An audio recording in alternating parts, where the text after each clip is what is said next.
Hello, you're listening to CrowdScience from the BBC World Service, and this week we're coming to you from a festival in London. A vegan festival. The sun is out, people are having a good time and feeling great. But is that because of the lively atmosphere, or because of their diet? The WHO did find that red meats can be put you at risk for cancer, but I just find it a better kind of energy source for me personally, for my body. So I'm from Bahrain, so we're an island and there's a lot of fish there, so usually pescatarian is the choice for a lot of people. So it wasn't a hard transition for me to cut red meat and then all meats. Do you think being vegan is a good thing? Yeah, it saves animals from being eaten. Do you think being vegan is healthier or not healthier than eating meat? Healthier, because you're not eating animals. Can live a healthy life being vegan, and actually if you look back through history, a lot of cultures, especially like African culture, they consumed a lot of vegan food because meat is quite expensive. The reason why we have headed out to this plant-based party is because this week we've come to meet our listener in person. Hello, Sam. Hi, How are you? I'm good, very hot. Yeah, it's a really, really sweltering day in London, and you've brought us to a festival, a vegan festival in East London. The sun's just going down, there's lots of people drinking, having a good time. Why have you brought us here? Because I have a question for you. Is being vegan better for your health? So, why do you want to know the answer to that question? Are you vegan? No, I'm not. I guess that's why I'm asking, because I've been sort of moving towards a vegan diet, but haven't quite got there. Answering this question might help me decide. Help you decide, okay. So Sam wants to know whether it's healthier to cut out all meat and animal products from her diet. The people at the vegan festival would certainly say it is, but what does the evidence say? Does sticking to plants make you live longer? Is it better for your heart or your immune system? And are you less likely to get certain diseases? There's a lot of information out there about the health impacts, good and bad, of a vegan diet. So CrowdScience is here to trawl through the facts and figures for you. To start things off, with me here in the studio is producer Caroline. Hello, Caroline. Hello, how are you, Anand? I'm good, how are you? I'm very well. So, Caroline, you are a vegan. I am. Well, I'd call myself plant-based. Okay, what's the difference? Well, it basically gives me wiggle room when I mess up and eat cheese. And I can be like, oh, I'm only plant-based. I'm not vegan. Okay, so most of what you eat comes from plants, but occasionally you might eat dairy products or something like that. Yeah. I'll eat dairy if I'm at someone's house and they've cooked for me. I don't want to be annoying and be like, no, I won't eat that. Or if you're a bit sad or happy. Or if I'm feeling down, or I've got a reason to celebrate, or I'm a bit hungry. Or it's a Thursday. Or a Tuesday. Okay, cool. So are you mostly a vegan then for health reasons? No, not for health reasons, for environmental reasons and animal welfare. Okay, so how long have you been a vegan? 4 years now, 4 years. I've been veggie most of my life and basically vegan for 4 years. Okay, so you've grown up as a vegetarian. So I wanted to be vegetarian pretty much as soon as I realised that meat was animals. But my mum was really worried that I wasn't going to get enough protein, so she used to hide meat in my food. So that is how worried she was for my health. Okay, and I mean, does she still do that if you go around for dinner? I mean, I hope not. Who knows? But no, she actually doesn't know that I'm vegan because I know that she'll worry. So when I go round for dinner, I just kind of pick out the vegetables and look really rude and like I don't eat much. But like, surely your mum would understand now, because veganism is really common. I mean, you only have to walk out of the office and there's like about 3 new vegan food chains. Before we came to the studio, I had a look online. So the number of vegans in America grew from 4 million in 2014 to nearly 20 million in 2017. And here in the UK, nearly half of vegans cite health as one of their reasons for their food choices. So there are obviously lots of other reasons for deciding to be a vegan, environmental reasons, animal welfare considerations. We're not going to get into that. On this show, we are going to focus on the health impacts. Yes, but if anyone listening does have questions about any of those other reasons, then do send them in because maybe we can look into it in the future. So Anand, last time we worked together, we made a programme about motivation and I signed you up for a 200-metre open water swim. Yep, proudest achievement probably so far clocked up on CrowdScience. So what do you think your challenge is going to be this week? I mean, I'm going to take a punt and say that I have to become vegan for the rest of my life or something ridiculous like that. Not quite the rest of your life, just 2 weeks. Will you do it? I guess, yeah, I don't really have a choice, do I? No, you don't. You are contractually obliged. Okay, so 2 weeks sounds manageable. I'm a little bit wary because I do enjoy cheese and butter and eggs and honey, all the things that you're not allowed to eat on a vegan diet. I suppose I would be a bit worried about potentially getting enough of everything. Okay, well, don't worry. We're going to get all the information in this programme to make sure you're doing it properly. And to make it easy, I've arranged for your first meal to be a bit of a treat. So you're going to go for a burger at a vegan restaurant round the corner called Eat by Chloe to meet CrowdScience friend and nutrition expert, Dr. Giles Yeo, who's going to give you some tips on how to adjust to the diet. So I think our food is here. Our food is here. Okay, that looks like a burger, and that definitely looks like a sub. Yeah. This looks like a sub. Giles, can I get you any ketchup or Yes. aioli? Oh, ketchup and aioli. It's terrible. Oh my god. If my wife actually, she might be listening. She thinks that I murder food because I like a little bit of food with my ketchup and aioli. This is a pesto meatball. I'm gonna take a bite. All right. First impressions. Sorry? Sorry. The thing is, I went for the sub because meatballs pretty much is meat that's been completely blitzed up, and it's actually quite suitable for the vegan treatment. It's easy I to found get- that it it's is easy to get a very texture. it's very easy to get a texture, and then when you put it in something like the meatball sub, it's all about the sauce. You can It's just all cover it about- in sauce. It's very good. Okay, I'm going to go in for my, in quotes, bacon cheeseburger. So there are some little bits of... Where's the bacon? I don't know. Is maybe these little brown shavings are supposed to be... There's pickles, which is good. Okay. I think for the purposes of radio, I'm going to need to take another bite. For sure. So in terms of the nutrients that you need to get in a diet and the things that you might be wary of missing out on if you become vegan, what are those? You have to watch out when you're being vegan, and there are a few things you have to replace. Okay, so let's start with the things you got to watch out. You have to make sure that you get a full range of the type of protein that you're actually going to need. So proteins are put together by these things called amino acids, and not all proteins have all of the amino acids. And so you need to make sure that you actually cover this. Now, this is actually relatively easy to do. So if you eat something like tofu, that's pretty complete. The second thing you got to worry about probably is iron. Now, once again, you are going to be able to do this completely, and particularly tofu eaters, okay, I think you're going to get quite a lot of iron in that. But if you're particularly a picky vegan, then you need to watch as well your iron intake and make sure that you actually have enough iron. And then calcium. So obviously, if you're going vegan and suddenly all the dairy products disappear, then you're going to want to make sure that you have enough calcium as well. You're going to be able to get that from really quite a number of different types of vegetables and also from the beans, but you just need to make sure you watch it. Right, so a vegan diet can become a bit low on protein, iron and also calcium, but if I'm careful and watch what I eat, I should be able to get enough of everything. Are there other nutrients though that I might need to take supplements for? There are certain things that you will need to replace. Okay, the first and most important of is actually vitamin B12. Now, the interesting thing about B12 is B12 tends to come from animal-based products. It's critical for brain development, for example. And finally, iodine, or iodine, depending on which part of the world you actually come from. Now, why? So famously, things like seafood are high in iodine. It's important for our development and also our maintaining our metabolism. And so there we go. You got things like protein, iron, and calcium, in which you need to watch, but you easily get as long as you're careful. B12 and iodine are things, if you've made the decision to go vegan, you really have to supplement in order to maintain healthy. Okay, Caroline, so a vegan diet isn't healthy and can actually become quite unhealthy unless you take supplements because you might get deficiencies in B12 or in iodine. So doesn't that technically mean that a vegan diet isn't healthier for you because it doesn't have everything built into it that we need? Yeah, I see what you're saying. So I take B12 and iodine every day and that doesn't bother me. I guess some people might say that's not natural, but then vaccines and antibiotics aren't natural either, and we need them for our health. Yeah, no, okay, I see where you're coming from. Yeah, that's a good point. Okay, well, the next step is to start the diet for real. You're not going to be in it alone. You and listener Sam are both going to be sticking to the diet. And we're going to do this properly. You're going to meet a dietitian. She's known as the London Nutritionist. Her name is Jo Travers, and she's just round the corner. And she's going to help construct a meal plan for both of you. Brilliant. Bring on the veganism. Wow, it's like a hotel. Should we get a lift? Yeah. I think 4 floors is...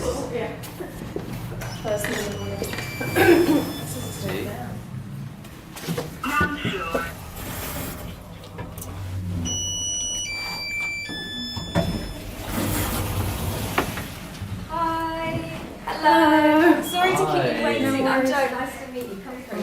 Thank you. Sit here. So the reason why we're here, really, Joe, is because we are interested about veganism.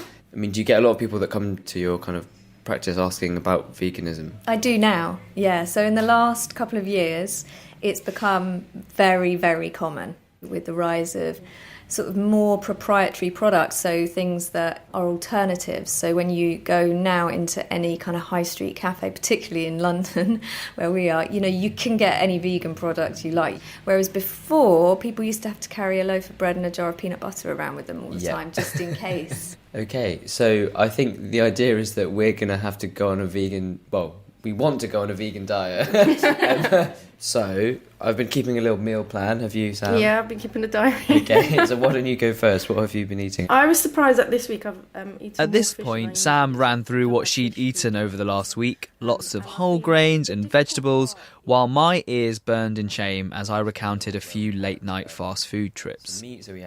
But Joe had some words of wisdom about how to approach our new diet in the weeks ahead. Lot of cheese. I have seen people follow a vegan diet and be completely unhealthy and miss all of the main nutrients. But I've also seen people do it really well. So if you're just trying to get through a couple of weeks without eating animal foods, then that's one thing. But if you want to do it in a healthy way, we have to see where we can make a few changes. Does that make sense? Yeah, totally, yeah. 2 weeks isn't long, but you can notice almost immediately when you eat well how much better you feel. You should measure your energy level, and then you can measure your progress and adjust it accordingly. So if you feel tired, maybe having a bit more carbohydrate and a little bit more protein, or getting some good balance to your meals. If you feel constipated, you probably need to drink a bit more water. Being aware of how you feel and being really mindful about how you feel is a really good way to learn. Right, good luck with it. Any problems, just give me a shout. Brilliant, thank you so much, Joe. Yeah, thank you very much. How are you feeling, Sam? I don't know, actually motivated, because I think knowing that Joe's there in the background and I'm doing it for a reason, I'm hoping that'll motivate me. I'll admit right now that I am not feeling motivated, although dietitian Joe says that switching to a vegan diet might make me feel better. Now that could be true, but CrowdScience is not about feelings, it's about data. So what do the facts say? Well, normally, researchers would find a large group of people and study their diet over time while measuring their health. This is called epidemiology. It's been done for drinking and smoking in the population, but there's actually surprisingly little work done on vegans. And it is particularly tricky to study vegans in the wild, as it were, because there are lots of other factors that might also play a role in their health. So, for example, people who are vegan are likely to be wealthier, and so that might have an impact on the things that you're measuring. Someone who's been wrestling with these issues for a while is Professor Tim Key, an epidemiologist at the University of Oxford in the UK. He's currently studying a huge group of some 30,000 vegans and vegetarians. On average, the vegans have a lower body mass index, meaning they're sort of not as fat as the meat eaters. They're thinner. They have a slightly lower blood pressure, but not a marked difference. But they, on average, have a quite substantially lower level of cholesterol in their blood. So all those differences, thinner, lower cholesterol, slightly lower blood pressure, are in the favourable direction, and you would expect them to lead to a lower risk of some diseases, particularly heart disease and diabetes. What about cancer? I mean, presumably if vegans aren't eating things like sausages or steak, are they less likely to get cancer? Studies have found a lower risk for prostate cancer in vegans, which is just statistically significant. So that's interesting, but not enough to say it's definitely true. It's in that direction. The studies I mentioned have also looked at the total of all cancers added up, and have found a significantly lower risk in vegans than in meat eaters. But I'm very cautious about it. I don't normally like adding up all cancers, because we know some types of cancers have probably got nothing to do with diet or little. So, lung cancer is mostly caused by smoking, and, there are other examples. Okay, so vegans are thinner, they tend to have lower cholesterol and lower blood pressure, which probably means they're less likely to get diabetes and heart disease. And there's also some evidence that they may be at a lower risk from certain types of cancer. These all seem like pretty big ticks. But surely it can't all be good news for the vegans. So far, the one disease or condition we've found where the risk was higher in vegans than the other diet groups was the risk of fractures of the bones, which suggests that maybe their bones were just slightly weaker. So, that's an example of something where there could be a hazard by following a vegan diet where you're just not quite getting enough of some of the nutrients. But I think there could be other things, because for many conditions we just don't have the data yet. We talked about specific diseases, but what about like lifespan? I mean, do vegans live longer? Well, we've looked at overall mortality in our study, and people in America did the same, and neither found a significant difference. I think the best we can say at the moment is that you can choose a vegan diet that will be good for your health, but I don't think you can argue that it would be better than a sensibly chosen non-vegan diet.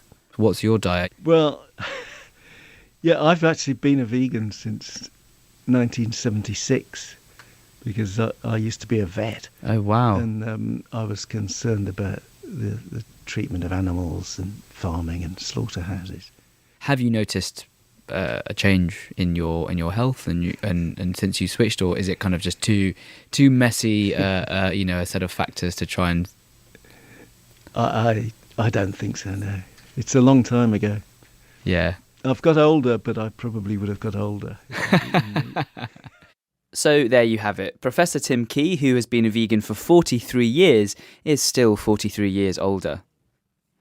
I'm about 1 week into my vegan diet, and producer Caroline has kindly invited me around to her flat for breakfast. So we're going to be eating vegan bacon butties. They sort of look like pink worms. Yeah. What's it actually made from? It is made... Let's have a look. Oh, okay, it's got added iron and B12. So that's good. Giles will be pleased. Yes. And it's made from rehydrated soya protein. Tasty. Sounds delicious. Yeah. Okay, so while the oil heats up, and you're about a week into your diet, how's it going? It's been pretty difficult, actually. So I think in the first week, I have just been forgetting that I'm supposed to be vegan, so I keep making tea and putting milk in it and just kind of not realising. But the last few days, I've been much more determined to actually try and be vegan. I'm always hungry. And I know that this is supposed to be breakfast, but I've already eaten a breakfast, so this is going to be my second breakfast of the day. You're going to spoil your appetite. No, honestly. I so politely invited you round and you've already eaten. I could eat a horse. I mean, I'm not going to, obviously, because I'm vegan. Would you like a cup of tea? I definitely would, yes. What kind of milks have you got going on in their fridge? I'm afraid there's only oat. Let's get the oat milk out. Probably enough for a cup. And speaking of milk, we are about to do a bit of seamless cross-promotion because CrowdScience has literally got milk. We did a show previously, a whole episode on dairy alternatives called Which Milk is Best for Me and for the Planet, which actually helped me to decide which milk to buy. So you can download that and the whole of our back catalogue wherever you get your podcasts. That was very smooth. Thank you. Smooth as milk. I think the bacon is ready to go on the heat. Okay, let's stick that in there. Wow, that is spitting. Oh, that's on fire. I was going to set off the alarm. Okay, so Caroline's managed to set fire to the packaging. Let me open a window. Luckily, Anand's here to save the day, as per. I'm going to run the tap on that. Yep. Okay. I can't believe we actually set fire to something. Not we, it was you. You'll be pleased to hear that Caroline successfully managed to put out the fire and that the sandwich of bacon worms was actually pretty tasty. But enough about me, I wanted to hear how Sam was getting on and whether she was holding up her end of the bargain. Hello. Hi, Sam. Hi, Anna. How is the vegan diet going? Not bad, actually. I think I've stuck to it. Yeah? I've stuck to eating vegan only. I've probably deviated from the exact meal plans. But predominantly, I've stayed vegan. So no slip-ups? I'll tell you what I did do. I had a glass of wine and someone said, that might not be vegan. And I thought, I didn't think about that. But I think if that's the worst of your slip-ups, mate, I think you're doing pretty well. But I've maybe gone more simple, maybe with less tofu. Yeah.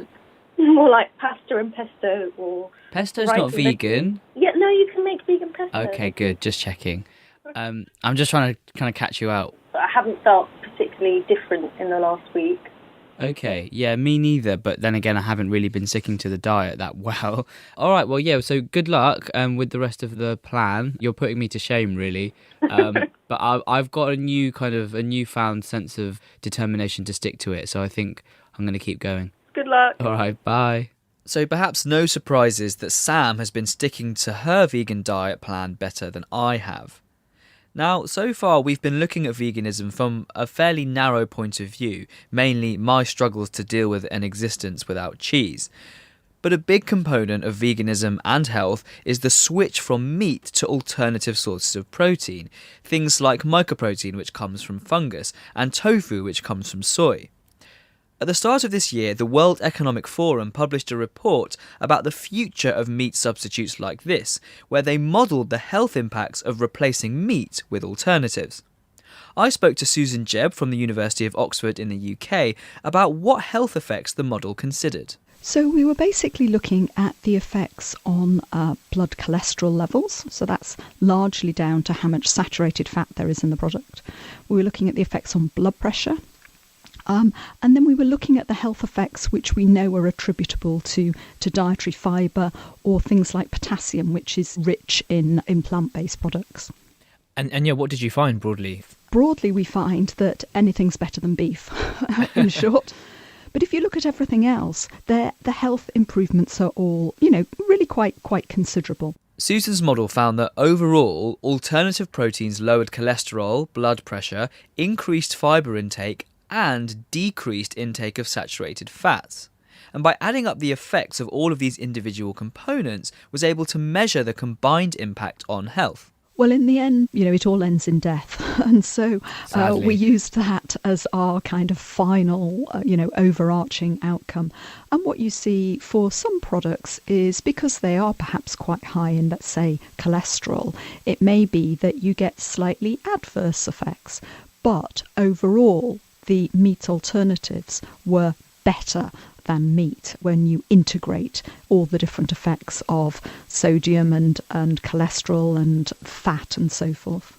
Did you look at how they would apply to people depending on where they live in the world? Yes, we did, and that's a really important thing to consider, because if we look at meat consumption at present, it's incredibly variable. We've got some countries which are almost entirely vegetarian, whereas we've got countries like the UK, the US, Australia, some parts of Latin America, with very, very high meat intakes. And whilst it's not absolutely true in general, high-income countries consume a lot of meat and lower-income countries consume less meat. But what's absolutely clear is that high-income, high-meat-eating countries would benefit their health if they ate considerably less meat, whereas there may be some countries, mostly low-income countries, who are really developing quickly now, where it may actually be good for their health if they were able to eat a little bit more meat, because it is such a good source of important nutrients. Which shows that it's important to have a global outlook on this issue. Because for many people in the West, veganism is a choice. But of course, not everyone has that choice. This World Economic Forum report modelled the health impacts of alternative meats. But are there any real experiments done on actual people? Well, luckily for CrowdScience, Andrew Salter from the University of Nottingham has just done a study which is the first of its kind to intervene in participants' diets, rather than just measuring what people eat. And it confirmed Susan's predictions. Andrew got a group of meat eaters to halve their meat intake and increase their consumption of meat substitutes, things like vegetarian burgers and vegetarian sausages, for 3 months. And, just like Susan's model predicted, Andrew found a decrease in the group's cholesterol by about 10%, which lowers their risk of heart disease. But that's not all they found. There was also a rather unexpected result which didn't appear in the World Economic Forum model. There was just one thing that we found which surprised us, which we haven't really been able to explain in terms of the changes in their diet, but it seemed to be quite consistent.